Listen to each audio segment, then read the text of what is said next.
And we turn now to the other big stories of the week, the hacking of Sony and the repercussions, and of course, the president's surprise announcement about changing relations with Cuba. And we welcome Senator Marco Rubio of Florida.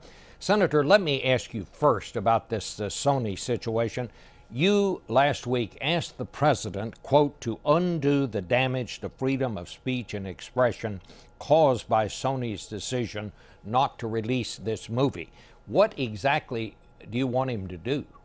Well, first of all, I think the president in his end-of-year press conference alluded to the fact that there will be a response, and a strong one and a measured one, but one that's reciprocal, and I'll support that. Now, obviously, the tactics of that is something I probably wouldn't discuss on air, but suffice it to say that I do think this needs to be responded to in multiple ways. First, obviously, through the response that the president is thinking through, but second, I think it's important that that movie be played, that movie be seen. I don't even know if it's a good movie, but I think it is now important that that happen, that we figure out a way to get that out there so Americans can watch it. It is unacceptable that this attack, not just on our country, not just on a business located in America, but on our constitutional freedoms, if it's unresponded to, if it stays the way it is now, it is going to be an incentive for others to try and do the exact same thing in the future.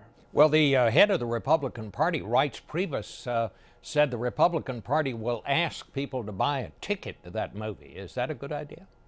Yeah, I think as many Americans as possible that can show that we're not going to be deterred by these sort of attacks, the better off we're all going to be. Now, I mean, the problem Sony's saying is that no movie theaters want to show it because of that threat that was made about, hurting people at these movie theaters. But I think it is critical that whether it's downloading it on a streaming video platform or actually having people open up their facilities so that folks can watch this movie, I think it's an important part of our response that we show that we're not going to allow these attacks to infringe upon our constitutional rights. The North Koreans have warned that there will be repercussions if we take any kind of action in response.